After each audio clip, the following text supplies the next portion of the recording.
Salut, je m'appelle Fanny Ruet et vous écoutez Les gens qui doutent. J'étais capable de cantonner vachement le doute. Je savais qu'il y avait des choses à puiser dans le doute, bien sûr, dans le fait de se remettre en question, de pas s'asseoir sur ses certitudes. Il y a forcément quelque chose qui rend meilleur, Mais d'un autre côté, je savais aussi que pour agir, parfois, j'avais besoin de mettre un couvercle sur le doute et de juste avancer un peu en tant que force brute. Là, j'arrête de douter, même si je sais que j'ai de bonnes raisons de douter. Pour pouvoir faire ce prochain pas, il faut que je me concentre en fait sur une absence de pensée, sur une absence de questions. Début avril, j'ai tweeté la phrase « Ce qui manque à ma vie, c'est Alice Zeniter dans Les gens qui doutent ». Et puis, Twitter a fait sa magie, et donc la voici dans ce podcast, j'en suis très très fière. Alice Zeniter, elle est romancière, traductrice, scénariste, dramaturge et metteuse en scène. Elle a notamment reçu le prix Goncourt des lycéens en 2017 pour son roman L'art de perdre. Plus récemment, elle a publié un très chouette essai qui s'appelle « Je suis une fille sans histoire » qui aborde le pouvoir du récit et ses constructions habituelles. Et non seulement c'est un texte qui est extrêmement intéressant, mais en plus il est très comique.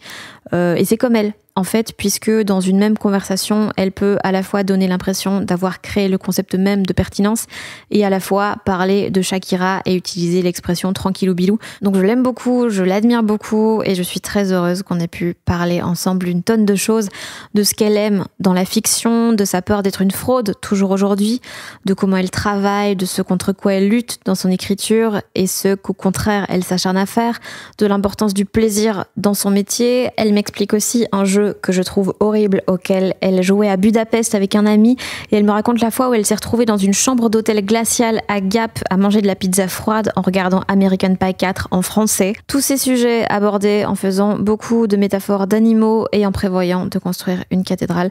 C'est un épisode que j'adore, on y rigole vachement, mais il y a aussi beaucoup de moments de silence assez longs que j'aurais pu enlever mais que je trouvais très très beau, donc que j'ai laissé.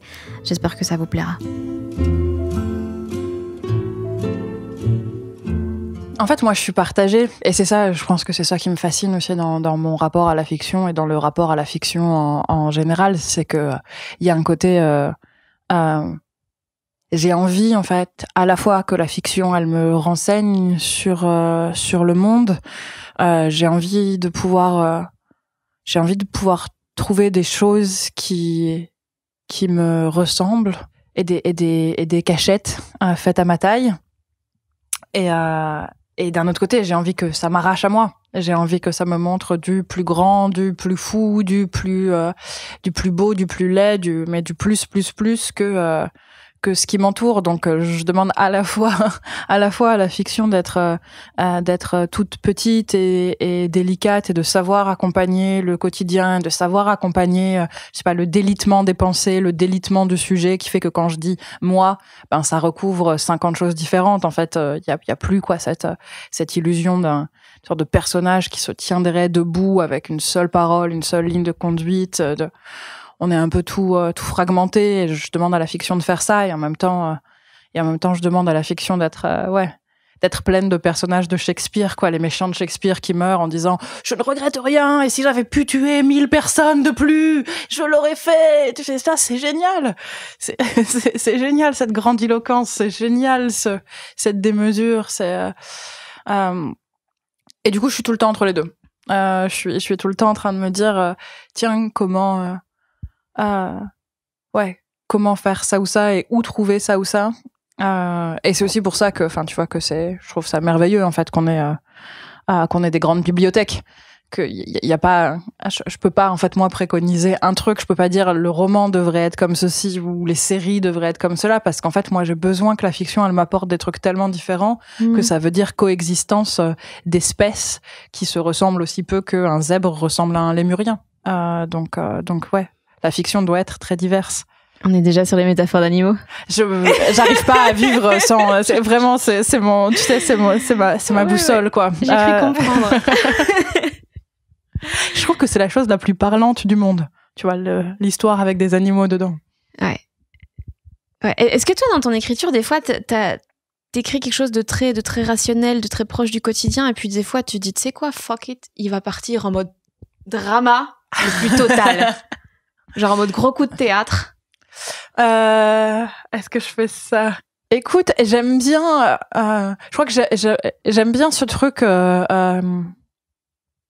Alors, qui est quelque chose que je rattache pour le coup vraiment au roman de Dostoïevski, mais un truc où tu sais tout à coup les personnages se lancent dans des tirades d'une intensité de dingue. T'as l'impression qu'ils mettent toute leur vie sur la table sur des questions qui n'ont pas grand chose à voir avec le fil narratif, et je trouve ça fou quoi, ce truc où, les gars tout à coup s'arrêtent, se mettent à se bourrer la gueule au cognac et à parler de l'existence de Dieu avec une fièvre complètement folle.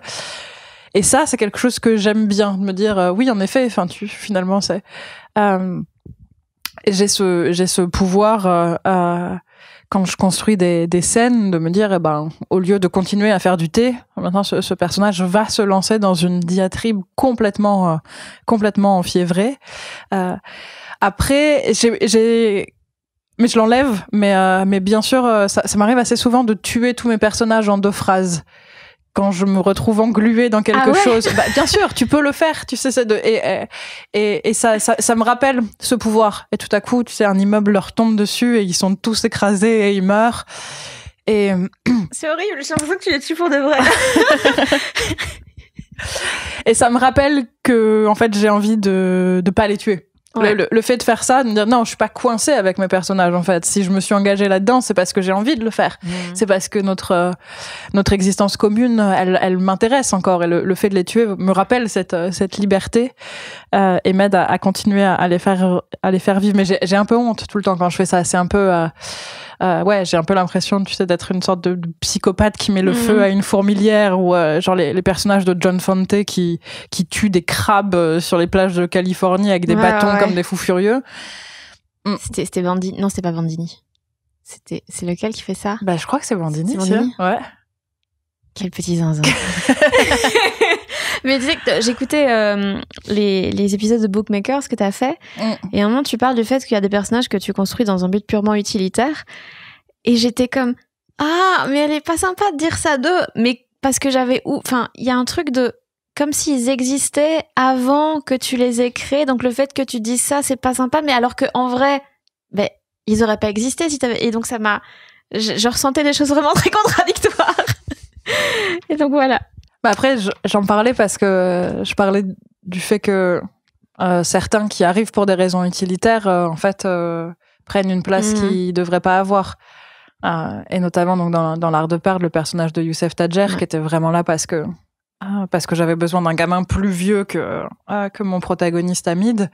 Et en fait, j'aime bien ce truc, quoi. Je le trouve tellement charmant que j'ai pas envie qu'il s'en aille. Et donc, je lui donne une scène en plus, et puis 2 scènes en plus, et puis une grande tirade, et puis ça devient le passage que j'aime le plus lire à voix haute quand on fait des rencontres. Et je pense que sur les premières conversations publiques que j'ai eues autour de l'art de perdre, on pouvait limite se dire que c'était un livre sur Youssef Tadjer, alors que le type était arrivé pour apporter une photo, quoi, dans un premier temps. Qu'est-ce que ça va être vraiment teubé comme question, mais ça t'apporte quoi l'écriture? Qu'est-ce que ça te permet de décharger ou pas? Qu'est-ce que ça te procure vraiment? Déjà, ça m'apporte du temps. Ça m'apporte du temps pour réfléchir aux choses. J'ai un gros besoin de vraiment de formulation, quoi, pour comprendre les choses, pour comprendre ce que je pense des choses, et je sais pas, j'arrive pas à faire cet effort-là seule et à l'intérieur de ma tête. Je peux pas non plus utiliser tout le temps les autres comme cobayes pour établir au fur et à mesure d'une conversation ce que je pense sur tel et tel sujet. Donc ce temps-là que me donne l'écriture, il est très très précieux, quoi. Après, ça dépend vraiment. C'est pas du tout, ça m'apporte pas du tout la même chose. Il y a vraiment des moments où quelque chose se passe qui est de l'ordre d'un décollement, quoi, d'un décollement de la réalité. J'ai l'impression que j'habite juste sur une couche qui est située 5 cm au-dessus. C'est pas une autre planète, c'est pas très très loin, mais je suis 5 cm au-dessus ou en dessous de la couche normale, quoi. Je me suis légèrement arrachée à ça, et c'est un peu grisant. par moments, c'est purement et simplement genre un gros plaisir d'artisanat. Ce truc de se dire que je vais travailler la phrase comme on pourrait travailler du bois. Et j'ai l'impression que voilà, que j'ai un peu toute ma panoplie d'outils, mon coin, mon rabot, mon truc. Je suis là, ok, mais allitération, rythme ternaire, et je vais essayer de modeler la langue comme ça. Et puis quand ça marche, quand le résultat me plaît, c'est grisant. Quand ça me plaît pas, j'ai envie de m'arracher les cheveux. Je m'insulte, je me maudis, tout ça. Un jeudi. Voilà. Et comment se créent les idées dans ta tête, parce que moi j'ai jamais écrit d'autre chose que genre des chroniques, des trucs où je parle de moi d'une façon ou d'une autre, et donc en fait je n'arrive pas à comprendre comment les gens créent des histoires, des personnages. C'est un truc vraiment que je n'arrive pas à comprendre. Peut-être que c'est parce que j'ai pas beaucoup d'empathie, mais comment quid. J'ai pas un truc très, comment tu dirais ça, j'ai pas un truc très proactif. Je crée mes histoires un peu au fil du temps, presque à la passivité et à l'agglomération de trucs qui se fait un peu sans moi. C'est-à-dire que j'accumule des choses qui parfois sont très petites, parfois qui sont plus grandes, mais des envies de bosser autour de thèmes ou de trucs. Et dans ces thèmes-là, oui, je vois bien quelques trucs qui feraient des scènes que j'ai envie d'écrire. Et puis il y a des trucs mini, quoi, des phrases que je glane au fur et à mesure, des machins. Et puis en fait, tout ça forme une bouloche, quoi, dans mes pensées. Et puis à un moment donné, je me retourne et la bouloche, elle est assez grosse, quoi. Parce que ça s'est collé à ça, ça s'est collé à ça, ça s'est collé à ça. Et puis après, je travaille dedans, mais ouais, il y a toujours quelque chose qui est presque de l'ordre de l'aléatoire, quoi, dans un premier temps, où ça fait une sorte de succession ou un ensemble dont on voit pas trop la cohérence, quoi. Est-ce que c'est possible d'écrire l'histoire d'un hacker et une scène sur je sais pas, la vase à la plage et les huîtres sauvages sur les rochers, et une scène sur ceci. Enfin, il y a toujours des éléments qui ont pas l'air d'avoir grand chose en commun et que j'accumule, et c'est ça qui me donne le truc. Mais j'ai jamais construit une histoire un peu comme on construit une cathédrale. J'ai jamais fait des plans. Putain, mais oui, ouais, mais après si les gens font pas d'efforts pour construire des trucs qui vont durer 1000 ans, la civilisation s'écroule. et du coup, on a des livres de Michel Houellebecq pour nous raconter comment tout se casse la gueule. Donc, est-ce que tu veux bien construire une cathédrale, s'il te plaît? Je suis désolée. Reportons l'interview à la semaine prochaine. D'ici là, je bosse. Non, mais tu vois, ces trucs avec, je sais pas, où tu dessines des arcs, ça se rejoint en un point, toute la pression du toit, toi, tu fais tout ça. Non, je fais pas de plan. Je fais pas de, ouais.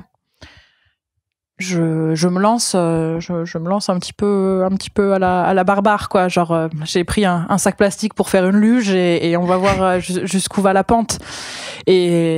Et ça rend le truc très casse-gueule, parce que il y a des moments où je me casse le nez contre des trucs et je sais pas si je vais pouvoir contourner cet obstacle ou escalader cet obstacle, ou si c'est vraiment que je me suis lancée un peu trop tôt et qu'il y avait une faille fondamentale à ce que j'avais envie d'écrire, et que du coup il faut que j'abandonne et que je remonte le truc à l'envers. Cette métaphore t'as fait tout le circuit là. Attends, donc, on avait commencé par les animaux. Après, on avait la cathédrale, la luge, la mécanique, le travail sur le bois. Je sais pas si j'éclaircis quoi que ce soit de mon rapport à mon boulot. Que je vais apprendre plein de métiers dans cette interview et sûrement découvrir plein d'animaux.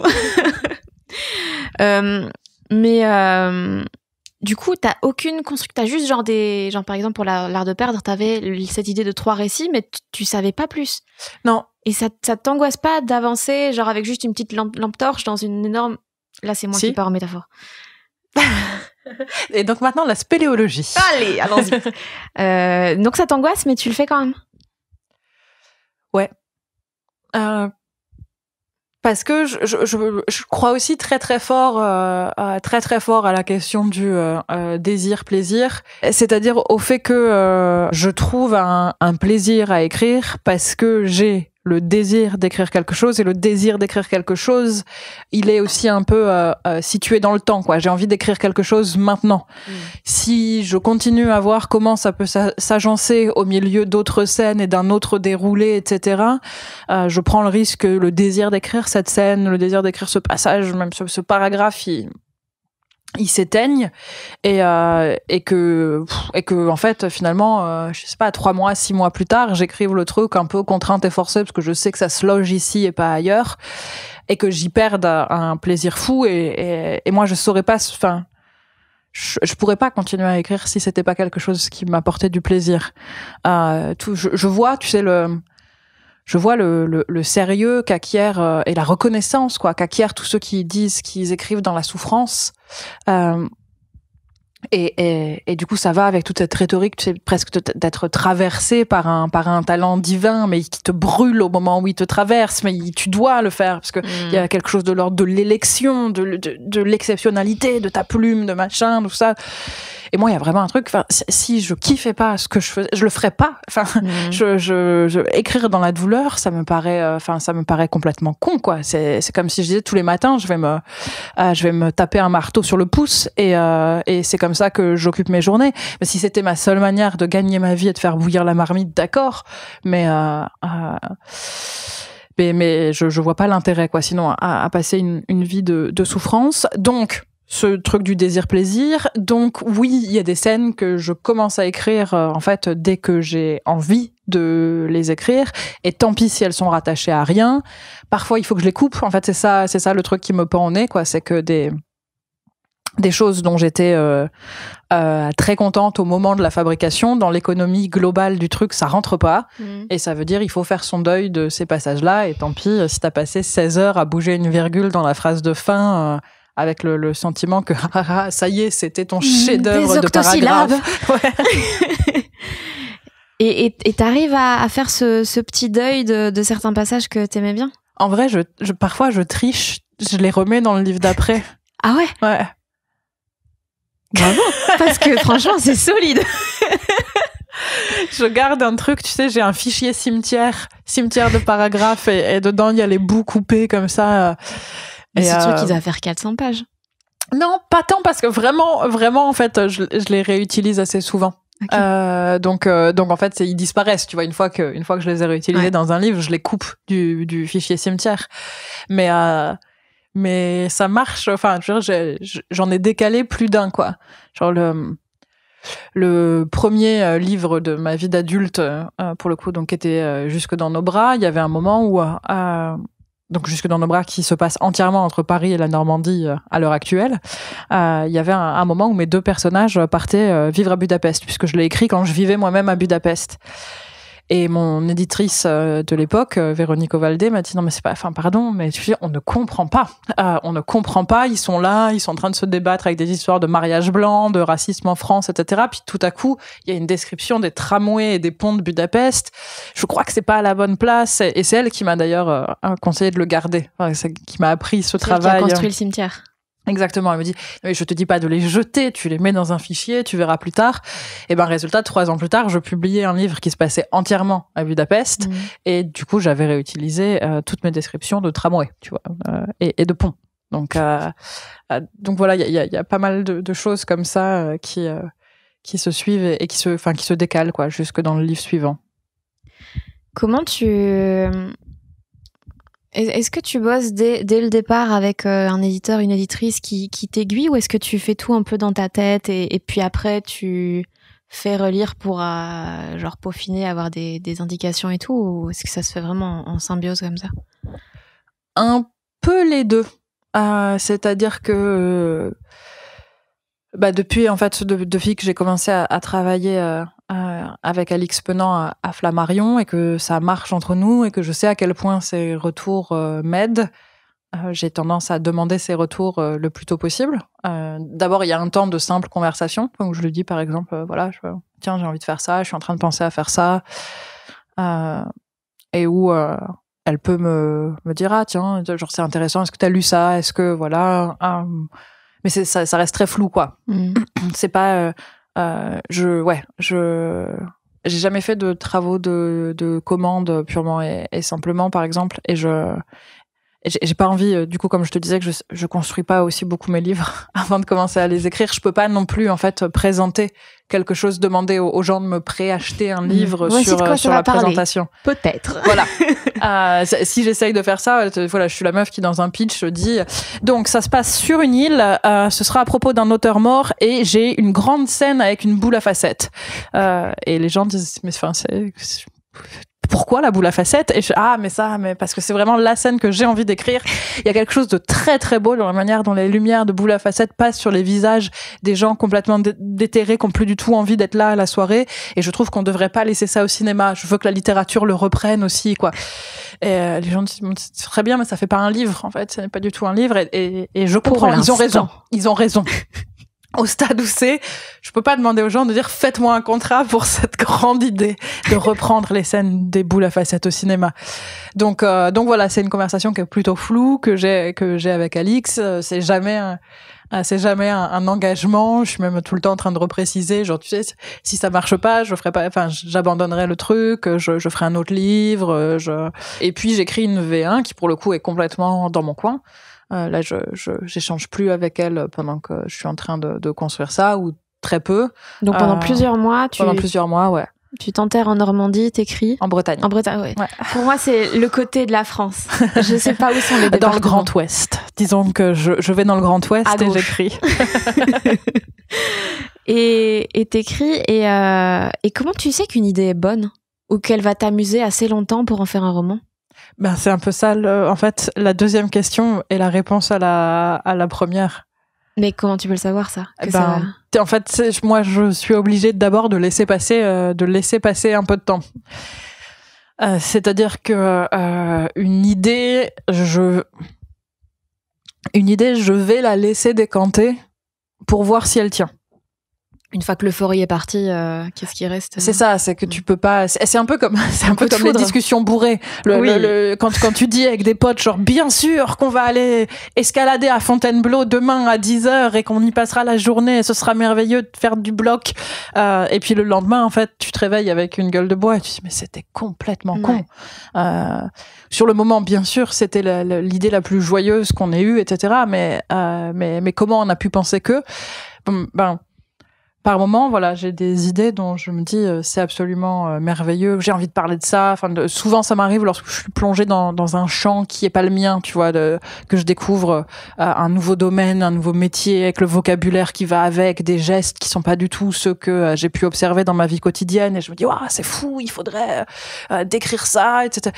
Et une fois que la nouveauté en fait disparaît, je dis non, en soi c'est pas. En fait, c'était juste nouveau, mais c'est pas du tout quelque chose qui me donne envie d'écrire. Donc, je laisse du temps. Et si l'idée est bonne, justement, les envies de scène, les envies d'écrire des scènes, elles commencent à se faire plus nombreuses et plus précises. Des mois après la première idée, je me dis, ok, ouais, cette idée, elle est bonne parce qu'elle se ramifie en plein de trucs qui deviennent de l'écriture. Et là, je peux me dire que ça va durer un peu longtemps, quoi. Que mon désir d'écrire, il va durer un peu longtemps parce qu'il y a plein de pistes différentes et plein de désirs différents d'écriture qui apparaissent autour de ces premières idées. T'as souvent besoin comme ça de te plonger dans des domaines que tu connais pas? Ouais. Enfin, c'est pas un besoin. C'est comme la rhétorique de la souffrance en écriture. La rhétorique du besoin, j'ai du mal avec ça, quoi. Je sais pas ce qu'il y a de l'ordre de la nécessité non, mais chez moi. Que t'aimes, qui te stimule en tout cas. Ouais, pour le coup, ça, je trouve que c'est une grande chance. C'est une chance immense du boulot que je fais, qui est la même chose. Pour le coup, des créateurs de fiction et puis aussi des interprètes, quoi. Le fait de pouvoir bosser sur d'autres vies que la nôtre, d'autres champs que la nôtre, et traverser ces trucs avec le plus grand sérieux. C'est une sorte d'exploration. Et ça, c'est fascinant parce qu'en réalité, il y a plein de groupes sociaux, tu vois, qui vivent pas du tout comme je vis, sur lesquels je pourrais avoir des a priori. Et surtout, il y a une sorte de spécialisation, quoi, un peu des différents domaines dans la société. Et entre ces mondes, il y a pas forcément de pont, il y a pas forcément de vocabulaire commun.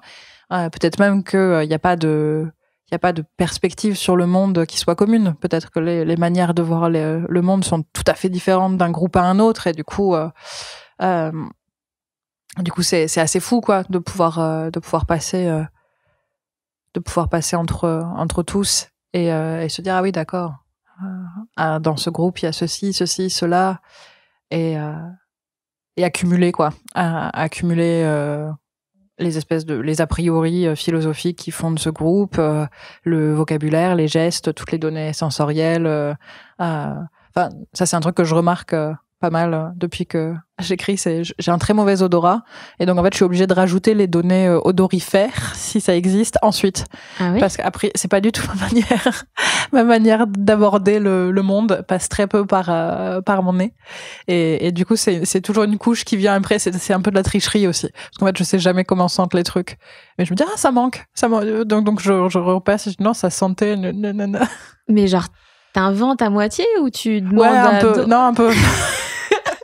Un peu avec cette peur, tu sais, je vois ton tatouage depuis tout à l'heure, mais avec cette peur qu'un jour quelqu'un me dise, je sais que tu mens, je sais que t'es une vieille fraude, tu vois, genre ça n'existe pas cette odeur. Ça se passe pas du tout comme ça. Oui. Est-ce que c'est ta plus grande peur? Est-ce que c'est Oui. Ouais. Oui, alors pour l'audiobook, comme on dit chez Sophie Marie Laroui, ouais. J'ai un tatouage Fauni, donc qui vient de l'attrape-cœur de Salinger, qui veut dire Fauni, donc une fraude, quelqu'un qui fait semblant et tout. Et oui, en fait, je l'ai mis ça comme un reminder de sois pas ça. Jamais. Enfin, essaye, parce que souvent, si quand même, mais et oui, donc c'est un petit rappel. On avait un jeu avec un de mes copains à Budapest quand je vivais là-bas, de se dire quelle est la pire phrase en fait qu'on pourrait te glisser à l'oreille en soirée. En soirée, ça veut dire là maintenant ou de manière générale? Souvent on jouait à ça quand on était dans des bars et que l'ambiance était joyeuse, et on se disait, par exemple, regarde, tu vois la table au fond là-bas près de la porte, tu vois ce type brun comme ça avec le t-shirt vert. Imagine, il se lève, il s'approche, il te glisse quelque chose à l'oreille en passant, en allant au bar commander sa bière brune Choproni Demon, tu vois. Quelle est cette phrase qui te glace? Et moi, quasiment tout le temps, c'était I know that you're funny. Je me disais, c'est le truc qui me paralyserait en permanence, quoi. Je connais pas de moment où j'aille assez bien pour que cette phrase ne m'émiette pas la gueule directement. Mais c'est horrible comme jeu. Mais qui fait ça? Genre, il y a une bonne ambiance, tu sais ce qu'on va faire? On va réaliser nos peurs. On va les pointer du doigt, triturer. Ah, mais quoi? Mais qui fait ça? Je pense qu'il y avait un côté un peu fan de David Lynch aussi. Genre, on a trop vu Lost Highway avec le type qui appelle en disant, je suis à votre, il appelle pas, il dit je suis chez vous maintenant, ouais. Et quand l'autre appelle chez lui, en effet, il est là-bas. Mais c'est ce truc de travailler sur ces espèces de peur qui se situe entre le réel et une distorsion cauchemardesque du réel. Ce truc de se dire ok, mais ça fonde des amitiés, tu sais. Du coup, on partage les angoisses les plus profondes, et puis ouais. Mais ça c'était il y a quelques années, et là t'as toujours peur qu'un inconnu de la table du fond vienne te dire ça, ou que n'importe qui trouve que t'es une fraude? Ouais.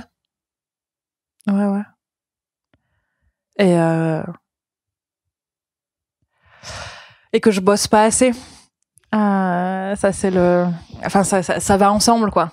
Ça va ensemble, parce que je pense que j'ai intégré quelque chose qui est ça va. Je suis pas débile, quoi. J'ai quelques trucs que j'ai réussi à peu près apprendre, enfin sur lesquels je peux bosser, que je peux essayer de passer, de transmettre, je peux faire des variations sur sur les quelques sujets que je maîtrise. Je me dis pas, tu vois, genre tu ne vaux rien, tu n'es rien, tu sais rien, juste ferme ta gueule. Non, je me dis ok, ça va, ça c'est un peu mon terrain, ça je peux faire les choses, mais du coup la peur elle se déplace à quel moment t'as assez bossé pour que ça devienne vraiment intéressant. Et la peur, c'est de devenir, est-ce que t'es pas en train de te vautrer dans ta facilité? Et en fait, plus ça arrive, j'ai l'impression que plus je suis vraiment en train de faire les gens qui doutent, quoi. Écoute, ça tombe bien. Plus la renommée elle grandit, plus ça grandit aussi en fait, parce que je me dis ce serait facile en fait de se laisser bercer par ce serait facile de se laisser bercer par les voix de plus en plus nombreuses qui disent que ce que je fais c'est super, ou qui attachent à mon nom une sorte de capital affectif tellement immense que je pourrais dire juste salut ça va, et ils diraient oh mon Dieu, je l'adore, elle est tellement super, je veux tellement être elle.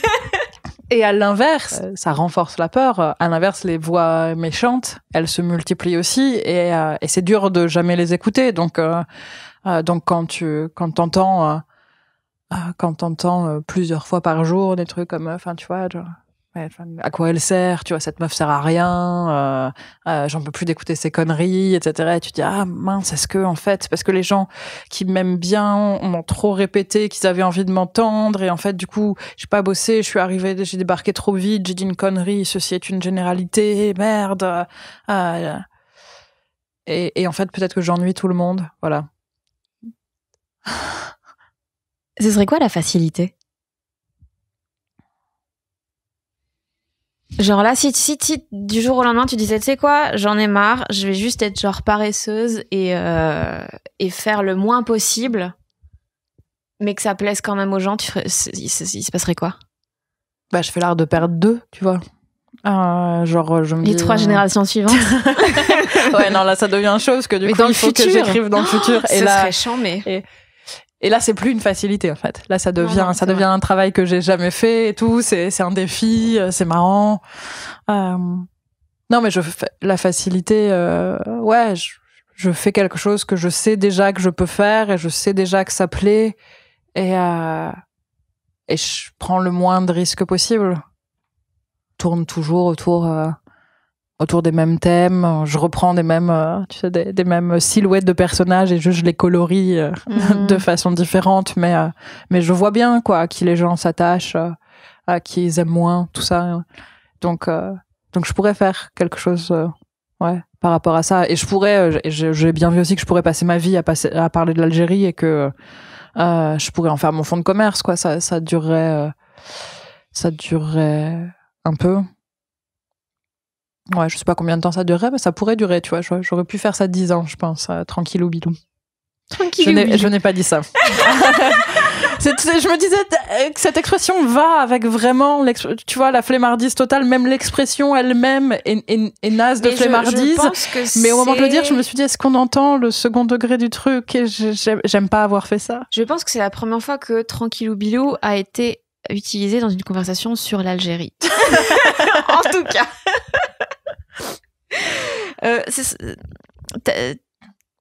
T'as peur d'être une fraude, mais il y a déjà eu plein de preuves extérieures et tout ça. De quoi toi t'as besoin? Parce que je suppose que c'est encore plus angoissant, les preuves extérieures, de succès, les ventes de livres, les prix et tout. De quoi t'as besoin pour avoir l'impression que t'es pas une fraude? Ça a jamais été atteint, je pense. Il faudrait une sorte de jury, mais créé entièrement par mes soins, quoi. Qui pourrait me rassurer sur des tas d'aspects un peu contradictoires aussi. Tu vois, il faudrait que y ait des gens qui représentent les différentes choses que j'aime. Donc à la fois intellectuellement, esthétiquement, et puis en fait j'aime différents trucs esthétiquement, donc ça demanderait déjà plusieurs jurés, et puis des gens qui seraient là aussi pour me valider comme personne, pour dire, tu sais, non seulement ton travail c'est bien, on est content, mais en plus tu ne t'es pas mise à traiter les gens comme de la merde pour faire ce bon travail, donc on est content de ça aussi. Bravo, tu as ton diplôme de non-fraude, va t'amuser. Et t'arrives à faire la distinction quand les gens te font des remarques sur ton travail, à ne pas le prendre pour toi en tant que personne?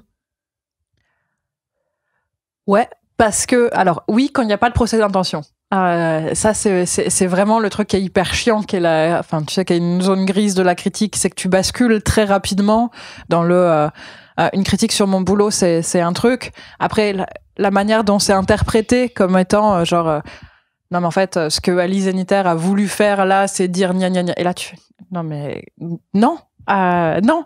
Et puis, en fait, arrêtez d'utiliser mon nom comme sujet de verbe. Ça ne me va.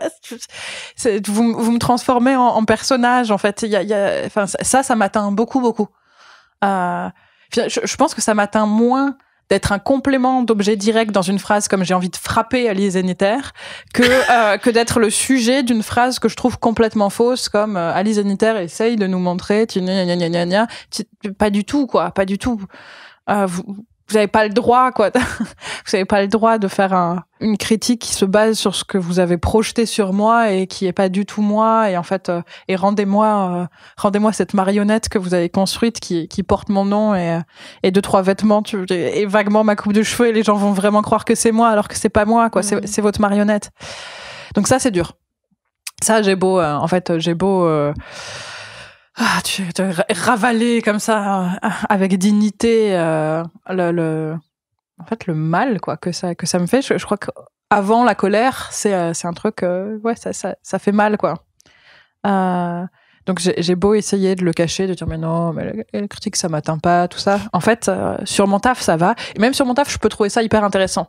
De dire tiens ça a été vu comme ça, tiens c'est par exemple, Bégodeau avait fait un article sur l'art de perdre qui était assez méchant dans Transfuge.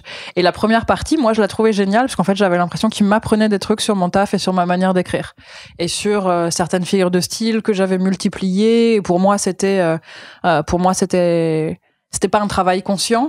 Et donc voilà, le fait que ce soit décelé et que quelqu'un me le dise, je trouvais ça génial. Et puis après, la dernière partie de l'article, c'était sur ce que j'avais voulu faire, pro-psychologie contre Nietzsche. Et là, je dis non, alors là, en fait, tu es en train de faire tout seul, de faire tout seul ton ring de boxe. Et en fait, ne mets pas mon nom dessus. C'est pas moi qui me bats contre Nietzsche ou pour la psychologie ou pour machin, etc. Ça me regarde plus. Et là, du coup, ça commence à m'embêter. C'est très long. Mes réponses sont très longues. Écoute, c'est pour ça que c'est un podcast et pas de la radio. Donc... j'avais fait un épisode avec Lou Doyon et elle racontait que souvent, elle comprenait des choses qu'elle avait écrites 7 ans plus tard. Toi, c'est quelque chose qui t'arrive des fois ? Ouais, alors... pas 7 ans. D'abord parce qu'en fait, 7 ans après, je relis pas mes textes. J'imagine que ça pourrait se produire pour telle ou telle raison, mais je les ai un peu abandonnés. Donc, sauf cas particulier, je m'occupe plutôt des nouveau-nés, quoi. Mais non, par contre, le moment, c'est 6 mois plus tard, en fait, parce que le moment où je finis un texte et le moment où il est publié et lu et où je dois répondre à des questions dessus, c'est 2 moments qui sont séparés par un intervalle quand même parfois, assez long. Enfin, en tout cas, il y a plusieurs mois, quoi. Il y a 6 mois, 8 mois. Et ça suffit pour que quelque chose se dépose et que le texte, je l'aborde plus de la même manière. Et en fait, les retours qu'on me fait dessus, il y a aussi des trucs, ça me dessille les paupières. Tout à coup, je me dis, ah oui, en effet, c'est un peu une évidence. Et j'aurais dû dire que je l'avais fait consciemment. Et en fait, je l'avais pas vu. Et puis, au bout de 2 ou 3 interviews, je l'ai intégré à mon discours de promo et je fais comme si c'était tout à fait conscient. Je sais que bien sûr, donc dans Sombre Dimanche, le jardin coincé entre les rails de la famille Mandy et l'équivalent dans le microcosme du sort de la Hongrie dépecé par le traité de Trianon. Hein, et oui. Donc il y a finalement cette question de comment habite-t-on dans un espace dont les frontières n'ont pas été décidées par nous-mêmes, mais par des puissances qui nous sont supérieures. Et puis en fait, je sais que et au début, tu ne l'avais pas vu ça. Je ne l'avais pas vu. Écoute, Alice, là c'est toi qui fais pas d'effort. Hein. Moi, je vais bien construire des cathédrales, mais ouais, écoute, on va faire un partenariat. Oui. Toi, tu te spécialises sur la taille de pierre calcaire. Ouais, on imagine que c'est de la pierre calcaire. Aucune idée. Et ça doit être un peu friable, sinon on peut pas faire des gargouilles dedans. Si tu peux faire des gargouilles en granit, mais c'est plus long, quoi. Oui, mais il faut savoir mettre du temps aussi quand on construit quelque chose. Vrai. Hein. On n'a pas envie de bâcler notre cathédrale quand même. C'est marrant, c'est pas étonnant surtout, mais quand je t'ai posé la question, qu'est-ce que t'aurais peur qu'on te reproche, je crois, un truc comme ça, et t'as répondu que je bosse pas assez. Donc tu mettais pas l'accent sur le retour des gens, mais sur ce que toi, t'avais fait. Pour toi, c'est quoi ne pas bosser assez? Est-ce que juste des fois, t'as retourné une phrase dans tous les sens possibles et tu dis, tu sais quoi, je vais la laisser comme ça. Elle est pas parfaite. Il y a pas 8 syllabes, mais fuck it. Tant pis. En fait, je trouve que c'est à ça que j'ai toujours reconnu un bon travail d'édition. C'est ce moment où c'est la poussière sous le tapis, tu sais, justement. S'il y a cette phrase, t'as essayé 20 fois de la refaire, elle est plus faible, tu le sais bien. Tu vois bien, c'est la cheville mollie qui tremble sur ta tringle à rideau, tu sais que si ça se pète la gueule, ce sera pour celle-là, tu l'as vue depuis le début, mais t'as la flemme de tout refaire. Et en fait, tu rends ton manuscrit, et quand ton éditrice te le redonne, toutes tes chevilles mollies pourries, elles sont soulignées en rouge en disant, là, il y a quand même un truc qui va pas, et tu fais, d'accord. Donc c'était une évidence, quoi. C'était un œil acéré sur ce texte-là. C'est que là, je me suis un peu endormie. Et après, oui, non. Après, il y a des trucs où il y a des trucs plus gros, peut-être plus graves, mais où c'est pas de la paresse. J'y arrive pas.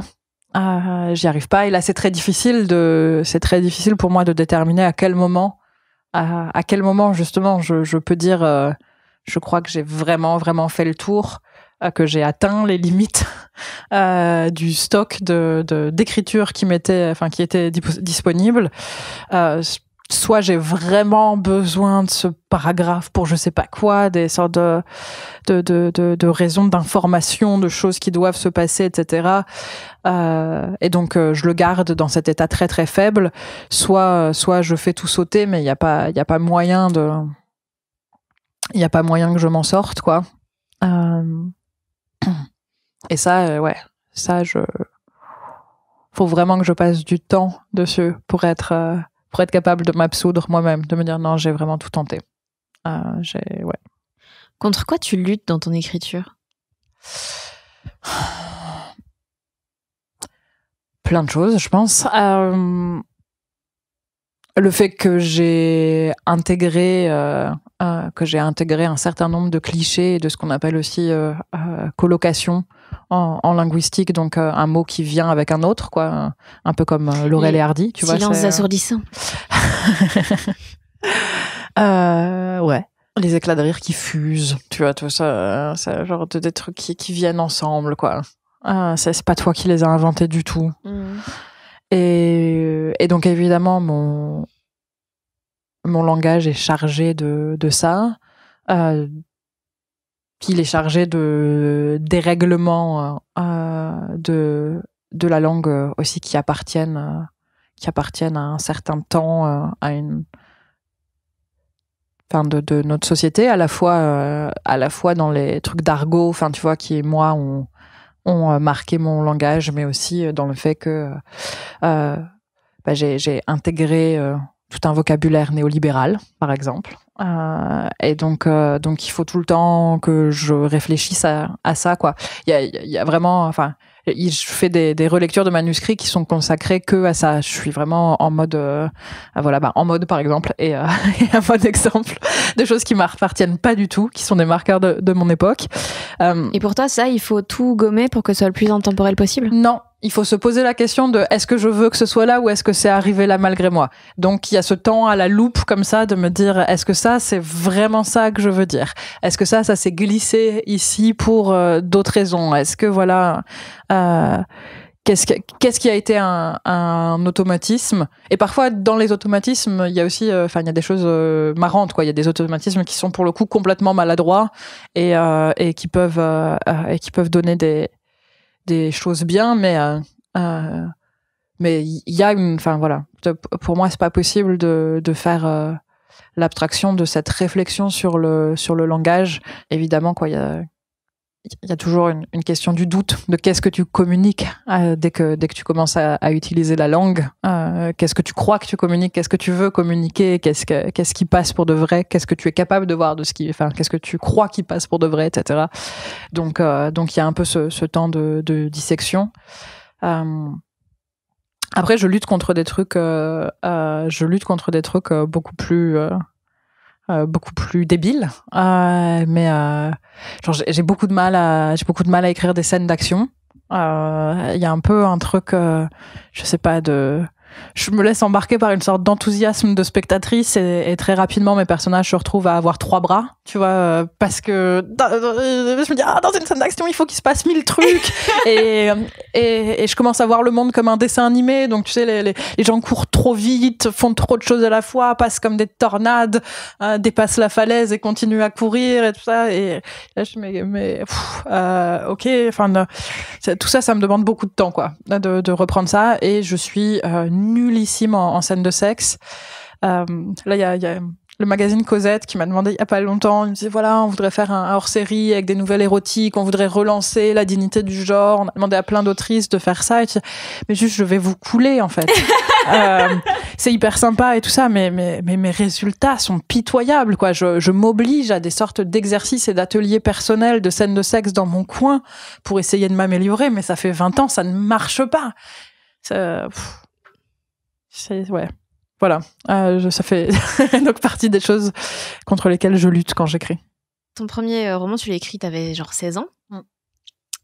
Est-ce qu'il y avait des choses que tu te permettais à ce moment-là que tu te permets plus aujourd'hui, ou parce qu'à 16 ans, il y a cette sorte de fougue de premier degré un peu à toute épreuve, et de trucs où ouais, tu vas moins prendre du recul et donc tout est plus explosif? Non, au contraire. Ah ouais? Au contraire, c'était quelque chose qui était très contrôlé. Alors extrêmement, contrôlé, mais avec de toute façon mes œillères de gamine. Parce que quand j'ai commencé à l'écrire, du coup j'avais 14 ans. Donc il y avait plein de choses qui m'échappaient un peu, mais c'était très contrôlé parce que je voulais que ce soit de la littérature. Et donc il fallait tout le temps tout passer au crible de qu'est-ce qui à mes yeux faisait littérature, et ça faisait littérature, ça ne faisait pas littérature. Donc on pouvait parler de ci, mais on pouvait pas parler de ça, on pouvait utiliser telle technique, mais pas celle-là. Et puis qu'est-ce qui faisait adulte aussi. Il y avait ça très très fort. Il y a pas d'une certaine manière, s'il y a une fougue adolescente, c'est celle de se comprimer complètement pour avoir l'air d'une grande, de se dire je veux atteindre une sorte comme ça de posture, je veux pas être traitée comme une enfant, je veux parler de la souffrance du monde, j'ai tout compris de toute manière, donc voilà, donc il faut que aussi que je porte une sorte de dignité compassée, tu vois, pour être traitée comme une adulte. Donc c'était pas du tout lâchons les chevaux, j'ai 15 ans, je pleure, je crie, et la vie est beaucoup plus intense, et tout passe, quoi. Non. Et qu'est-ce qui fait la littérature? J'en sais rien. Merci. Et du coup, t'en parles beaucoup, juste. Tu parles de ça dans l'essai, de tous les codes qu'on a. Le seul mot qui me vient, c'est ingurgité, mais ce n'est pas le bon, qu'on nous a inculqué, donc qu'on continue à faire. Comment tu te retrouves confronté à ça et comment tu les évites? Moi, je me rends compte souvent quand j'essaie d'écrire des trucs, que ce soit n'importe quoi, j'ai souvent tendance non pas à écrire ce que je veux voir ou lire, mais ce que je m'attends à voir ou lire. Tellement on est toujours dans les mêmes histoires, dans les mêmes trucs, les mêmes rebondissements. Comment toi, tu appréhendes ça? Comment tu l'évites? Et est-ce que tu y arrives?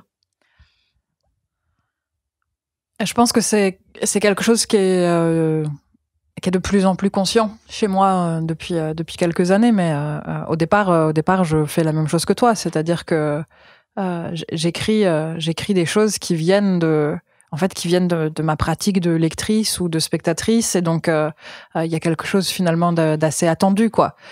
Et du coup, quand je commence à écrire, ça me paraît évident qu'en fait il faut que mes héros soient masculins. Bon, évidemment, il y a aussi ce kiff immense qui est que quand je crée des héros masculins, du coup je fais un saut de genre, et ça me permet ça me permet d'écrire hors de ma peau pendant 2 ans, et c'est super, quoi. Mais il y a aussi cette chose qui est, attends, pour que ça vienne avec la dignité du roman, genre bien sûr que mon héros c'est un jeune homme lancé comme ça. Et alors souvent après, du coup, je vais les les tuer. Alors ça arrive. Après, je les ressauve, mais je vais les dérastignaquer, c'est-à-dire, tu vois, leur enlever cette ambition dévorante trop caractéristique du personnage du roman 19e. Mais quand même, ce sera des jeunes hommes, quoi. Et après, je les dénerve. Je sais pas comment on pourrait appeler ça. Je les rends beaucoup plus perclus de doutes, d'hésitations, mais voilà, dans un premier temps, je répète des choses, et puis la manière dont ils regardent les femmes, c'est aussi tout un tas de trucs que j'ai. Je vais reprendre ingurgité, quoi, mais avec avec dans un premier temps cette idée que je peux pas créer des personnages féminins qui soient pas beaux, que bien évidemment une femme, ça arrive dans une scène de roman avec une description qui souvent la rattache à un animal, alors qui un oiseau, qui un félin, machin. Et puis voilà, et puis elle suspend le temps, quoi, par sa beauté. Et du coup, c'est quelque chose sur lequel je travaille après. Et c'est assez passionnant aussi, parce que du coup, je me dis, mais je peux pas donner le même degré non plus de conscience de ces choses à tous mes personnages. Donc, par exemple, j'ai des personnages qui considèrent que leurs vies sont très chiantes. J'ai des personnages qui considèrent que leur vie est absolument trépidante. J'ai des personnages qui ont des rapports aux narrations, en fait, aux narrations d'eux-mêmes qui sont très différents, et des personnages qui ont des rapports de genre aussi très très différents. Et c'est pas parce que moi je suis consciente que je répète des vieux schémas dans mes trucs que mes personnages doivent en être libérés. Je me dis, non, il y a plein de mecs qui continuent à penser qu'une femme doit débarquer dans leur vie comme un cygne blanc sur un lac gelé, tu vois. Donc, il faut que je reprenne ces mêmes manières de faire, juste que j'ajoute un léger décalage. Est-ce que c'est une ironie de la narration? Est-ce que c'est un personnage avec un autre jugement en face? Est-ce que c'est le personnage féminin qui dit mais non, mais moi je refuse d'être pris dans ces métaphores animales, ça suffit? Sauf si c'est genre une perdrix. Alors ça, en kabyle, c'est le plus beau. C'est vrai? Ouais, c'est la manière d'appeler l'amoureuse. C'est ma perdrix. J'aime beaucoup aussi, du coup, tu sais, faire des comparaisons entre les langues. Quel est l'animal qui revient, ou quelle est l'image en kabyle? Tu dis ma perdrix ou mon foie pour parler de quelqu'un qui t'est très cher. Et qui est bien imbibé. Ouais, alors pas forcément. Comment tu travailles de manière très concrète? Est-ce que quand tu te lances, juste tu y vas à fond sans te corriger pour garder un peu genre l'énergie dans laquelle t'es, et puis après tu t'occupes de refaire les choses de manière un peu plus organisée, un peu plus fignolée, et justement affiner les traits des personnages? Ou est-ce que dès le départ t'es assez minutieuse dans genre avancer lentement pour avoir moins de corrections à faire? Non, je suis dans une optique globale, à grande échelle. Ouais. Je suis plutôt dans un premier temps de production qui essaye de se regarder le moins possible. Parce que je sais que de toute façon, je vais beaucoup retravailler après, que plein de choses prennent du sens dans une économie globale. Donc commencer à couper maintenant, c'est pas forcément utile. Enfin, par exemple, je me laisse même répéter. Il y a certaines choses qui reviennent, qui vont revenir plusieurs fois, mais je les bouge pas parce que je sais pas là où elles seront le mieux. Mais je peux écrire 4 fois une variante sur un même paragraphe ou quelque chose comme ça, quoi. Et aussi parce que je sais que ça va me rassurer quand j'aurai assez produit. Je me dirais, il y a quelque chose qui est là. Bien sûr, ça va être rebossé, ça va être coupé, ça va être augmenté, mais c'est plus le néant dont il faut tirer un livre. C'est c'est 100 pages. Et 100 pages, en fait, c'est rassurant. Donc j'essaye de pas me bloquer et de pas ralentir la production de ces 100 pages qui va me rassurer sur ma capacité à écrire ce livre. Et si je dis ça marche à grande échelle, c'est parce qu'en fait, dans le détail, il il y a des scènes qui me viennent très vite avec des contraintes d'écriture très précises. J'ai envie de les écrire dans ce cadre-là, en me fixant cette contrainte d'écriture. Et elle, pour le coup, ça a aucun sens de les écrire en gros. Et ben, par exemple, ces octosyllabes dont je parlais dans Bookmakers sur la scène de la fin de la première partie de l'Art de perdre, sur le truc des bateaux, c'était une évidence pour moi qu'il y avait, que cette scène-là, je voulais l'écrire en tenant à l'écart mes personnages et en travaillant sur la liste et le rythme, quoi. Et donc, elle a été 3 fois plus longue, cette liste avec tous les objets, etc. Mais elle a toujours, cette scène, elle est toujours apparue comme une espèce de comptine qui dit il y a ceci, ceci, cela, il y a ceci, ceci, cela. Elle a jamais été autre chose. Et donc, du coup, ça veut dire que forcément, comme ça se travaille à l'oreille, ça se travaille sur la précision. Ça aurait pas de sens pour moi d'écrire rapidement une scène en me disant, et celle-là, demain, je la passe en alexandrin. Celle-là, demain, je la passe si je sais que c'est ça que je veux faire précisément, alors je commence déjà le travail. T'es quel genre de personne quand t'écris? Je sais pas trop. Personne me voit. Et du coup, t'es toute seule quand t'écris? Quand j'écris, ouais, toujours. Après, je sors, ça m'arrive de sortir de la pièce où j'écris et qu'il y ait des gens parce que j'arrive pas tout le temps à écrire dans la solitude la plus totale. Et ça, en fait, c'est compliqué, quoi. J'essaye d'avoir de la solitude la plus totale parce que je sais jamais dans quel état je sors de la pièce d'écriture. Parce que t'es concentrée ou parce que c'est éprouvant? Parce que je suis concentrée, parce que ça peut être très, très dur. Alors, l'écriture, ça peut être très dur parce que c'est difficile à sortir. Je saute parce qu'il y a un vrai combat, quoi, acharné autour de 3 pauvres incises, mais quand même, ça fait des luttes à mort parfois, de dire j'arrive pas à la bouger, etc. Ça peut être très éprouvant à cause de ce que j'écris et de ce que ça me demande de traverser. Par exemple, quand j'écrivais Sombre Dimanche, il y a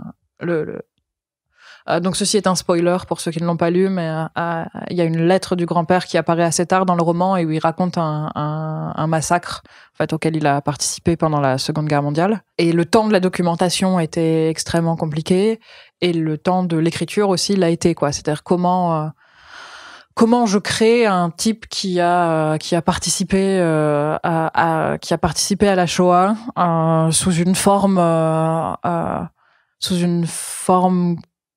en fait, c'est ça qui était horrible, quoi, sous une forme originale, donc il n'est pas rentré dans la représentation globale de la Shoah, shooter des types sur un fleuve gelé, etc. Ça fait pas, ça fait pas partie des trucs. Et donc il arrive à se dire qu'il a pas participé à ça, parce qu'en fait c'est pas une chambre à gaz, quoi. C'est quelque chose à part, c'est un événement isolé.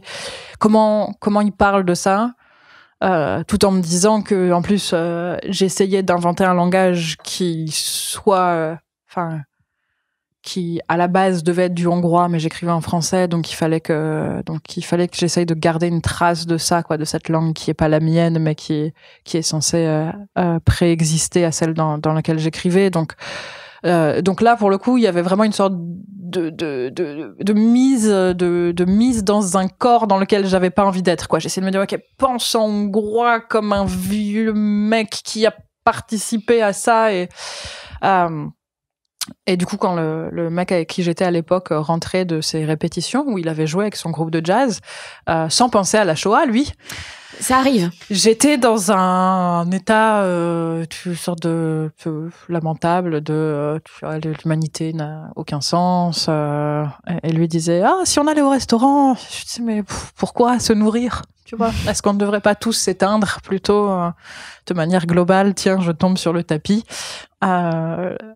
Bon, ça c'est rare, mais voilà, ça peut arriver. Et puis après, juste c'est hyper chiant parce que, sinon de manière plus légère, quoi, c'est chiant parce que c'est non communicable ce que tu fais pendant ta journée. C'est très dur de réussir à partager ça avec quelqu'un, tu vois. Je voyais ça beaucoup quand j'étais encore à Paris tout le temps et que du coup je sortais avec mes potes. à la fin de mes journées de travail, même les potes qui avaient pas du tout le même boulot, elles arrivaient complètement à se comprendre sur un partage d'expérience, sur tu vois, genre mon collègue m'a parlé comme ça, machin, mon boss est une vieille raclure, j'ai essayé de faire ça et ça a pas marché avec telle ou telle personne, gna gna gna. Enfin, je me dis, il y a des choses qui se partagent complètement. Et puis moi, je pouvais pas arriver et dire, j'ai niqué une fin de chapitre, quoi. J'ai passé 6 heures sur ce truc et en fait, ça dérythme le tout. Personne te dit, oh là là, waouh, chaud, le bâtard, ton personnage. Tu devrais, en fait, tu sais quoi, tu devrais lui dire que personne te parle comme ça. Et tu dis, non, ça demeure un truc. Ça intéresse un peu que moi, quoi. Et comme ça m'intéresse vachement, je suis frustrée de pas pouvoir en parler. Donc autant que je reste toute seule. Voilà. Dans l'épisode 3 de Bookmakers, vous parliez de Virginia Woolf et du fait que dans une chambre à soi, elle dit qu'il faut non seulement une chambre à soi, mais aussi une ronde, tout ça. Et donc, tu expliques que, en effet, pour écrire quelque chose de grand, il faut un temps long et pas des petits bouts fragmentés à gauche, à droite. Et là, j'ai l'impression que les gens ont de moins en moins de temps long parce qu'un milliard de stimulation de partout. Est-ce que tu as l'impression que c'est un truc qui se perd, que c'est de plus en plus difficile de faire des œuvres qui ont beaucoup de sens? Est-ce qu'il y en a moins? Je sais pas, c'est un peu une de mes angoisses. Parce qu'il y a tellement de moins en moins de concentration possible sur une durée longue.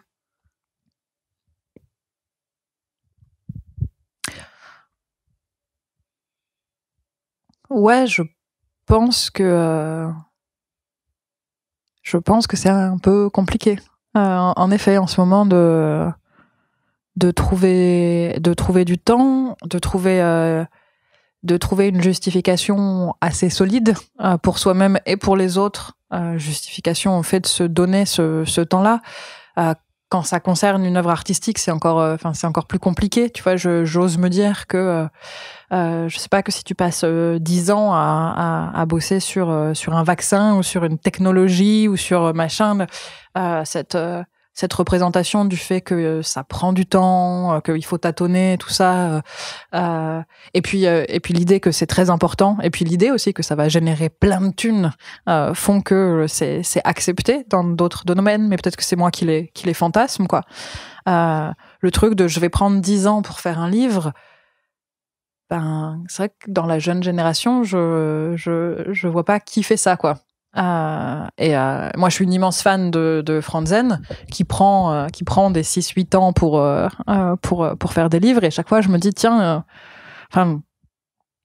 il y a ça, quoi. Enfin, il y a ça, évidemment, dans ce que j'aime dans Freedom, dans cette construction qui est absolument géniale.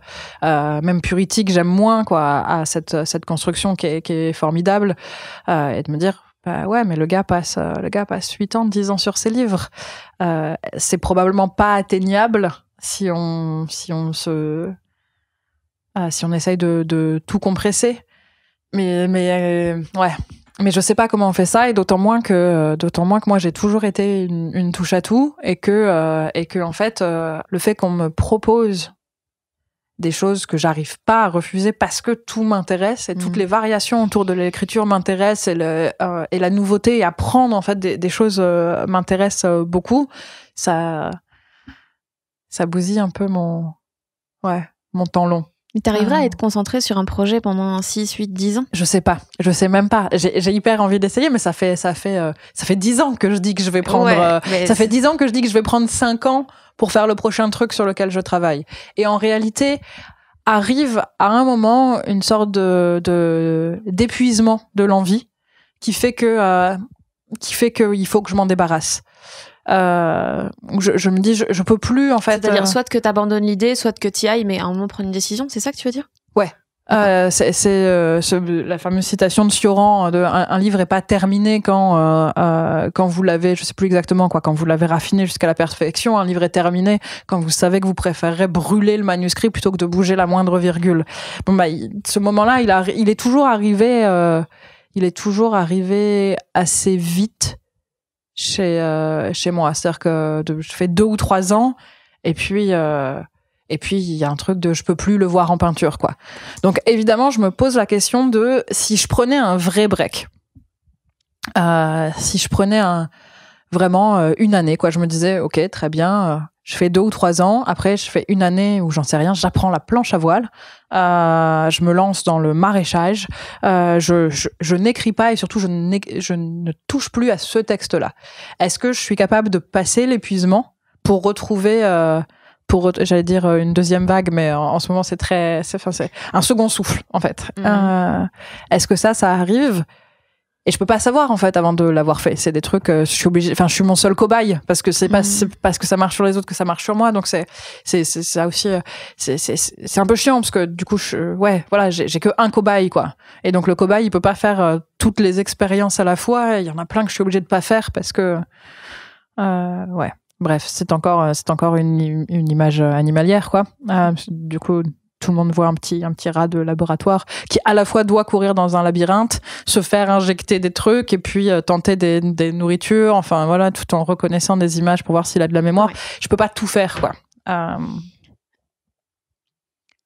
Est-ce que des fois t'as l'impression d'avoir été genre pressé, vidé comme ça, d'avoir genre tout donné et t'es en mode mais foutez-moi la paix en fait? En ce moment, ouais. Ouais. Ouais, mais c'est dur.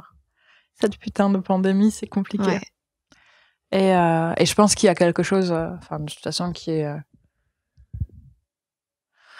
de l'ordre d'un brouillage de ma compréhension où j'obtempère tellement que j'ai l'impression que je fais plus que ça. C'est-à-dire qu'obéir aux directives nationales, ça fait que j'ai l'impression... au bout d'un moment, j'ai l'impression juste que j'obéis à tout, quoi, que dans ma vie privée, même dans mon truc, dans mon écriture, j'obéis à des choses qu'on me demande de faire, à des dates butoirs qu'on m'avait fixées, qu'on déplace, qu'on machin, mais que mon désir est plus le moteur de ça. Et à partir du moment où en fait c'est pas mon désir qui me met en branle, pour utiliser une expression qui est assez malheureuse à l'oreille, du coup ça va être ma réaction première, quoi, quand on me demande quelque chose, mais ça va, ça va, quoi. Là j'ai plus rien, j'ai fait 4 livres en 3 ans, je fais 4 livres en 3 ans, je peux pas être sur scène, ma tournée elle est annulée, les choses que je voulais vraiment faire, elles sont pas là. Et je peux pas penser à ce que je vais écrire après. Là, ça m'intéresse pas. J'ai plus rien, là. J'ai envie qu'on me laisse tranquille. Je crois que je vis le premier moment de déprime de ma vie. Je vais avoir 35 ans, c'est la première fois que je traverse un moment de grosse déprime. Bravo. Et ton désir, il est où? Enfin, il est vers quoi? Si il y avait plus de pandémie, tu ferais quoi? Je sais pas. Ça a abîmé ma capacité à vouloir, là. Donc, je sais pas.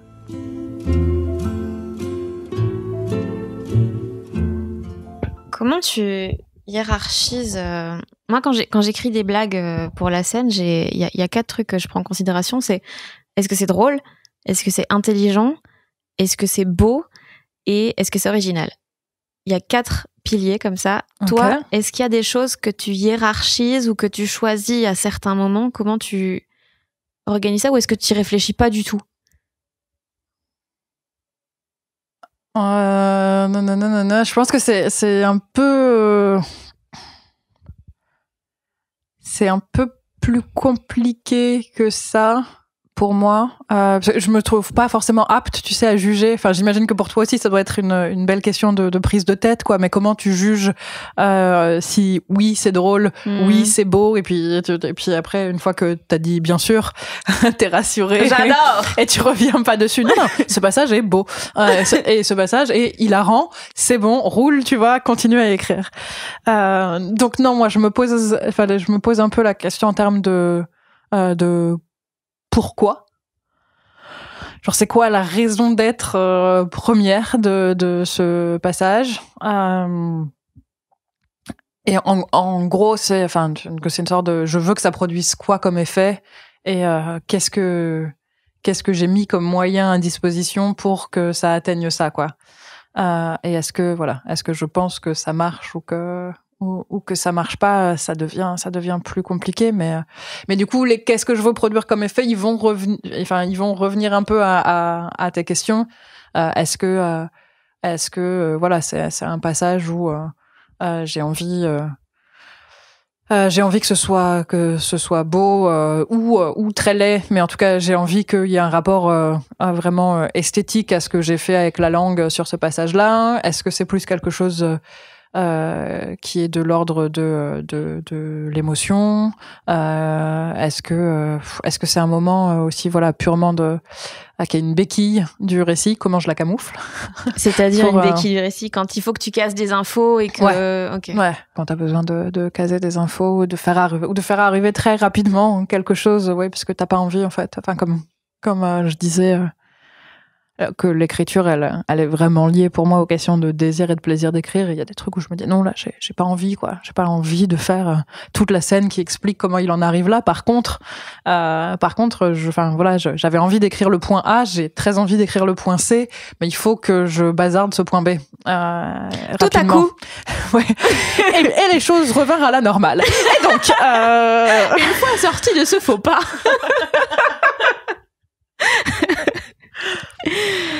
Il y a souvent des choses très marrantes.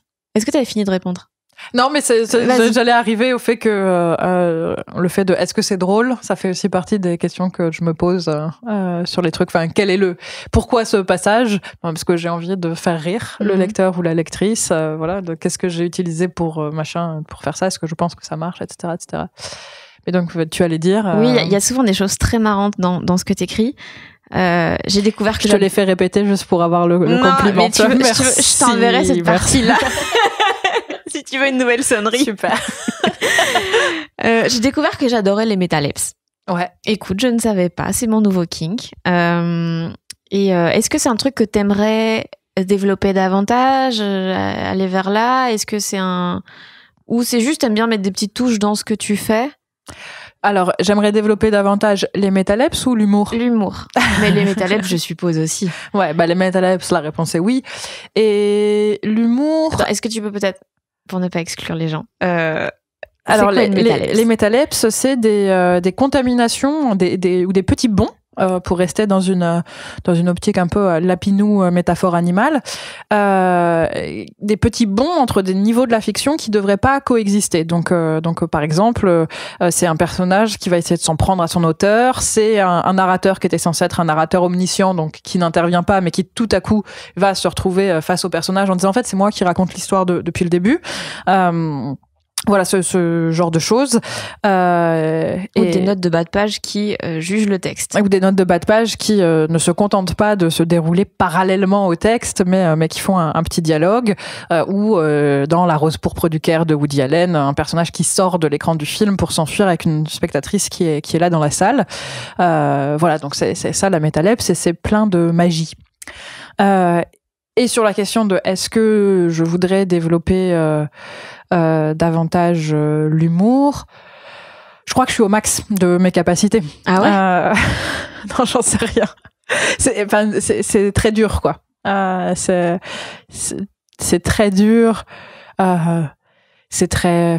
et en même temps, tu dois connaître ça par cœur, mais je trouve que c'est le truc aussi le plus vexant, d'être se trouver seul, quoi, de faire un four avec une blague, c'est 1000 fois plus vexant que de faire un four avec une scène pathétique. Si je te raconte quelque chose en jouant la musique la plus triste du monde sur le plus petit violon du monde, comme dit cette expression anglaise que j'aime bien, si tu pleures pas, c'est pas grave. Tu vois, genre, bien sûr, t'es quand même un peu dur, tu vois, mais si tu ris pas alors que j'ai tout donné dans ma vanne, c'est une solitude qui me fait très peur. Ouais. Donc je pense j'y vais par petites touches, quoi. Et parfois, parfois quand je joue Je suis une fille sans histoire, j'ai fait que 8 représentations avant que tout soit décalé, mais parfois j'ai vécu ces grands moments de bide, de vortex où tu te dis mais hier vous aviez ri, que se passe-t-il ce soir, tu vois, genre vous êtes cassé. Est-ce que je sais pas, tu sais, genre est-ce que j'ai raté ma manière de délivrer le truc, genre rythmiquement j'ai pas vu, mais je sais pas, j'ai bouffé 2 syllabes, ça suffit pour qu'on perde un truc, est-ce que c'est le moment où les gens s'endorment un peu parce qu'il fait très chaud et puis ils vont se réveiller un peu plus tard et puis est-ce qu'il faut que je coupe cette blague puis dans ma tête tout va très très vite, est-ce qu'il faut que j'arrête de toute façon, est-ce qu'il faut que je vais quitter cette scène, est-ce qu'il faut que je m'en aille et que je ne revienne jamais parce que personne n'oubliera la gênance de cet instant. Je vais d'ailleurs aller m'enterrer dans un jardin le plus je vais proche. faire semblant de me faire très mal et comme ça ils vont tous culpabiliser et ce sera leur faute, etc. Ouais. T'as ça aussi ou c'est non, au bout d'un moment quand tu te dis genre j'y suis allée pour faire des blagues, ça fait partie du risque du métier, tu oublies la dureté de ça. En fait, au bout quand vraiment tu te prends un bide mais monumental, mais genre je pense que ça m'est arrivé 2-3 fois vraiment, mais tu te dis mais qu'est-ce que je fais là, et tout le monde perd son temps en ce moment, moi vraiment autant tout arrêter, mais en fait il y a des moments où ça va tellement loin que c'est drôle. Et tu te vois un peu de l'extérieur et tu te dis mais comment ça va être drôle à raconter parce que c'est horrible. Ouais. Mais il y a toujours une qualité du naze poussé au. Tu vois, le naze devient très vite du génie quand il va trop loin. J'ai eu une soirée comme ça où je me suis dit mais donc là pas du tout de jeu mais le truc de me dire tu sais ce moment de ma vie est extrêmement naze et en même temps sur le moment quoi je suis capable de dire c'est terrible et qu'est-ce que j'aime d'être arrivée à ce truc-là quoi. J'étais partie faire une rencontre à Gap autour de mes bouquins. Je pense que ça devait être au moment de Sombre Dimanche et il faisait terriblement froid et j'étais accueillie par des vieilles dames d'une association et elles étaient hyper sympas mais juste on avait un gap d'âge. Allez standing ovation. assez impressionnant, pas forcément les mêmes envies, tu vois, de quoi faire de notre soirée, l'idée d'aller boire des bières pendant des heures après la rencontre, ça leur traversait pas l'esprit, tu vois. Et donc je me suis retrouvée toute seule dans ma chambre d'hôtel qui était glaciale elle aussi, il y avait eu un problème en fait d'électricité pendant la journée, à manger une pizza froide elle-même en regardant American Pie 4 en français parce qu'il n'y avait pas moyen de l'avoir doublé sur la télévision au-dessus de mon lit et cette chambre était vraiment genre un peu bleu et vert hôpital, la pizza était vraiment vraiment froide et American Pie 4 en français c'est vraiment pas bon et là je me disais voilà ça c'est bien quoi, et ça aussi ça me préserve de toute idéalisation de ce que c'est que la vie d'écrivain publié. Et en même temps, je me disais, non, c'est pas vrai. C'est une autre idéalisation. C'est celle à l'envers. C'est celle de, tu vois, genre, regardez-moi être un commis voyageur de moi-même dans des situations... encore une fois, peut-être John Fantesque, tu vois. Et après, je suis sortie tuer des crabes. Oui. Ça t'apporte quoi la scène, justement ? Parce que de base, Je suis une fille sans histoire, c'était un seul en scène. Pourquoi tu l'as écrit comme ça plutôt que sur papier directement ? Qu'est-ce qui t'anime là-dedans ? Je vais te dire un truc vraiment bateau, quoi, mais c'est le vivant. C'est qu'il y a quelque chose de génial dans ce côté malléable de ce que tu fais en face de gens, en étant capable de ressentir si ça passe ou ça passe pas, ce que tu es en train de dire à la salle. Tu dis là, il faut absolument que je ralentisse. Je vois les yeux écarquillés quand les gens, je suis encore partie à mon truc de locomotive parce que je suis angoissée. Ou alors tu te dis tiens, ça passe bien, j'ai l'impression qu'on pourrait rester 3 heures là ensemble. Et puis c'est d'une certaine manière cette possibilité de l'accident, je crois qui m'a toujours plu comme spectatrice. Il y a quelque chose aussi que j'avais envie d'expérimenter en tant que performeuse. C'est le contraire de ce qu'est un livre, quoi. Oui, c'est vraiment tout l'opposé. Ouais. Parce qu'autant un film, tu peux aller checker un peu l'ambiance d'une salle de cinéma et tout, autant un livre, tu vas pas faire toutes les maisons. Non, c'est ça. Tu sais que même si tu faisais le tour des librairies, ce qui est déjà un peu gênant, tu sais, tu risques d'être reconnu. Donc tu le fais pas, ou tu le fais plus. J'avoue, je l'ai fait au tout début, quoi. Mes premiers livres, j'allais dans les librairies voir, tu vois, s'ils étaient là, s'ils étaient dans les rayons. Avec un peu de chance, est-ce que je pouvais tomber sur quelqu'un en train de l'acheter? Mais donc, même si tu fais ça, ce que je fais plus, je le redis. Ouais, tu seras jamais là au moment où les gens lisent. Et même les quelques fois où ça m'est arrivé de tomber sur quelqu'un qui lisait un de mes bouquins dans le train ou dans le métro et tout, j'ai l'impression que c'est obscène, tu sais, genre on est tellement pas habitué à ça, ni lecteurs et lectrices, ni les auteurs, quoi, que tout à coup quand ça se produit, je deviens toute rouge, j'ai le cœur qui s'emballe, je me planque derrière le dossier du siège en disant oh mon Dieu, il faut pas qu'elle me voie. Mon rêve, ce serait que tu lui spoiles et que tu partes en courant. L'immeuble tombe sur eux tous et ils meurent. Ou alors tu réalises après l'impression que t'as laissé un paragraphe de où il meurt. Et puis l'histoire continue comme si de rien n'était. Tu sais que ça fait partie des trucs où généralement ça arrive assez souvent qu'au dernier moment, avant que j'envoie le manuscrit, donc pour ce qu'on appelle le BAT, quand il va partir à l'impression, le bon à tirer, il y a toujours un truc qui apparaît et qu'on aurait dû voir, tu vois, genre ça fait 1 an qu'on aurait dû voir que ça devrait pas être là, quoi. Genre quoi? Genre à retravailler. Avec cette voix, évidemment. À développer. Non, genre juste avant l'oubli, le bouquin que j'ai publié en 2015, il y a un même endroit qui, au fur et à mesure du livre, est à la fois une plage de sable, une plage de galets et une prairie d'herbe. Et là, tu dis, mais merde!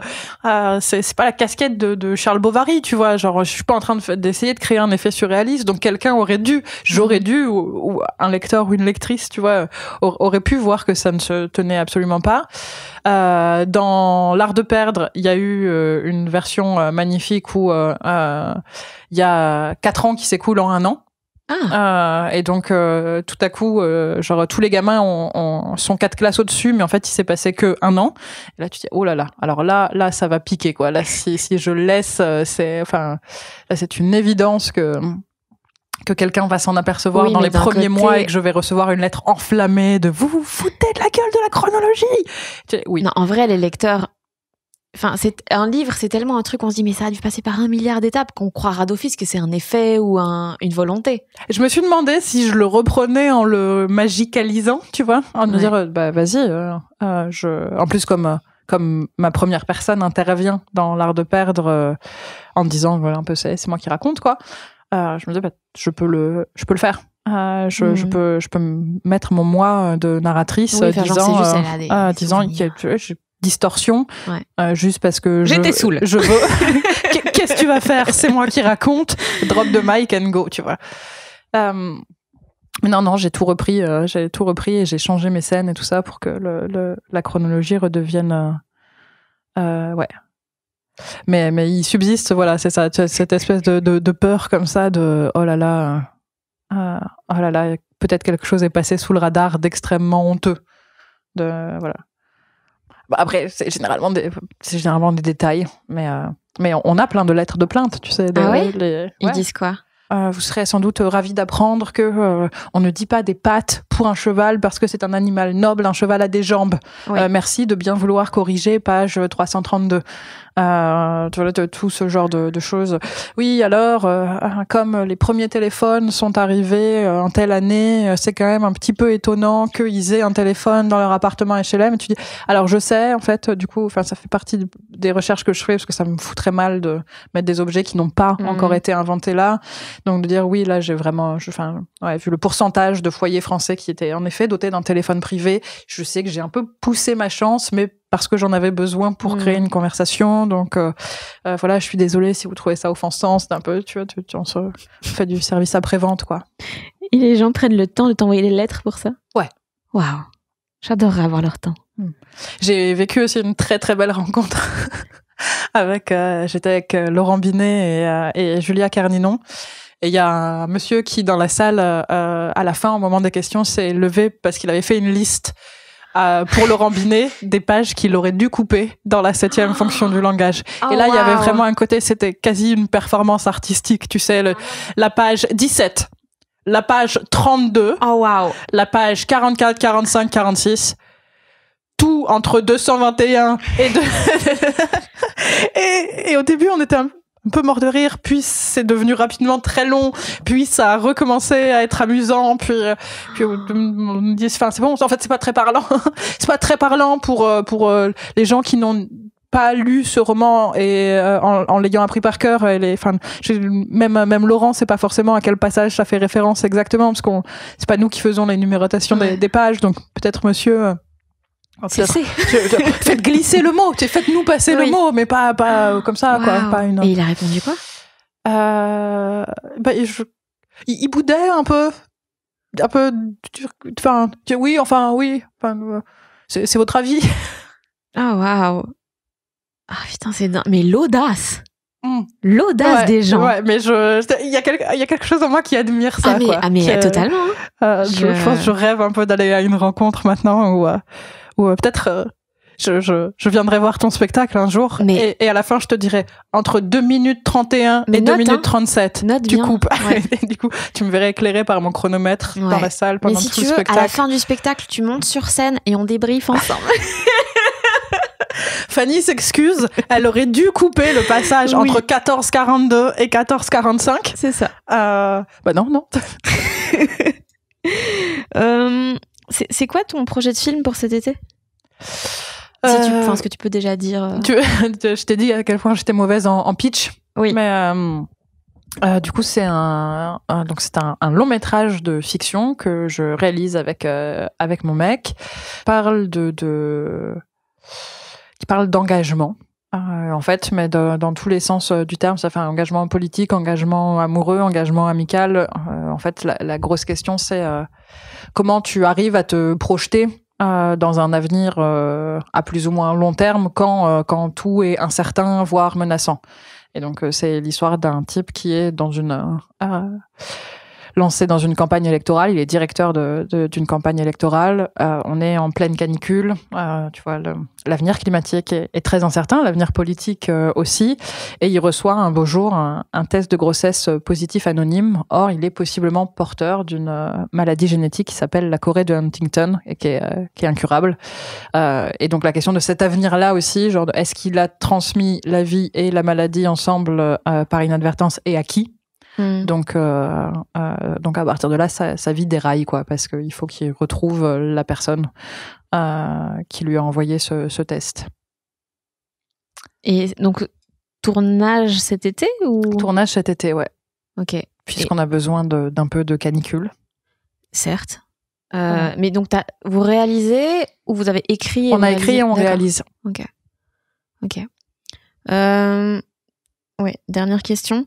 T'as quel rapport avec le doute? Tu as 4 heures.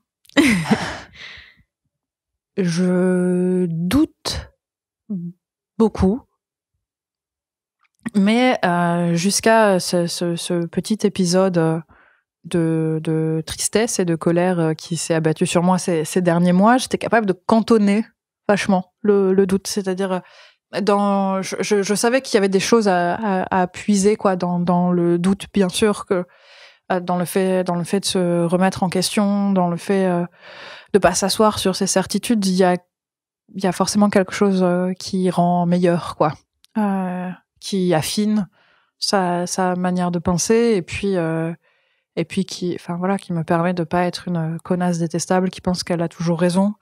Mais d'un autre côté, je savais aussi que pour agir, parfois, j'avais besoin de mettre un couvercle, quoi, sur le doute et de juste avancer un peu en tant que force brute. Et donc je tenais un peu mes trucs, quoi, de me dire, ok, là j'arrête de douter, même si je sais que j'ai de bonnes raisons de douter. Pour pouvoir faire ce prochain pas, il faut que je me concentre, en fait, sur une absence de pensée. C'est un peu bizarre dit comme ça, mais voilà, que je me concentre sur une absence de questions. Et puis ouais, trop de temps avec moi-même pendant cette pandémie, trop de perte de contrôle de beaucoup de choses. Et du coup, j'ai laissé le doute prendre beaucoup de place. Je crois que c'est aussi pour ça que la scène, elle me manque. C'est qu'en réalité, je disais oui, quand je me prends des bides, je suis capable de penser que je vais partir et tout ça. C'est pas tout à fait vrai. Ou c'est en un éclair de seconde. La personne que je suis sur scène, elle a que un éclair de seconde pour douter. Après, de toute façon, il faut, il faut faire semblant que tout va bien quoi qu'il arrive. Donc voilà, il faut soit mourir les bras en croix au sol sur ton plancher noir, soit tu continues. Et du coup, la personne que je suis en scène, elle est beaucoup plus forte que moi, et j'aimerais bien retourner dans sa peau, quoi. Parce que c'est le doute est très très limité. Il peut arriver après en débrief, mais il est quand même tenu à distance, quoi. Puis oui, de toute façon, sur scène, il y a un contrôle de tout. T'as ton texte, il y a beaucoup moins de facteurs externes. Ouais, c'est ça. Il y a aussi cette chose qui est que, du coup, je dis un texte que j'ai validé un an, tu sais, avant d'arriver avec. Donc, j'ai a priori peu de chance de me dire comme dans la vie, mais qu'est-ce que c'est que cette énormité que je viens de sortir? J'ai changé d'avis. Ne m'écoutez pas. Non, attendez. Non, coupez tout ce paragraphe.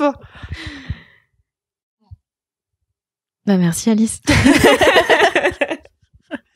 Merci à toi pour l'invitation. J'espère que l'épisode vous a plu. Maintenant, Zou, filez lire du Alice Zeniter. Je rappelle que son essai « Je suis une fille sans histoire » vient de sortir. Le lien est dans la description pour commander ses livres et pour la suivre sur Twitter. Prochain épisode des gens qui doutent dans 2 semaines comme d'habitude. D'ici là, n'hésitez pas à vous abonner sur Spotify, Apple Podcasts, Deezer, YouTube, où vous voulez, et à laisser des étoiles et des commentaires. Ça m'aide beaucoup pour tout ce qui est référencement. Et puis, si vraiment ça vous plaît, vous pouvez soutenir le podcast via Patreon en faisant un don mensuel, ou c'est nouveau sur Acast en faisant un don one shot. Ça fait toujours plaise la moula. Sinon, vous connaissez le bail, je suis sur Facebook, Twitter, Instagram pour poster des podcasts, des chroniques, des trucs débilos. Donc n'hésitez pas à me suivre, il suffit de chercher Fanny Ruet. Bisous. Un épisode mixé par Maxime Moitieu. Brr.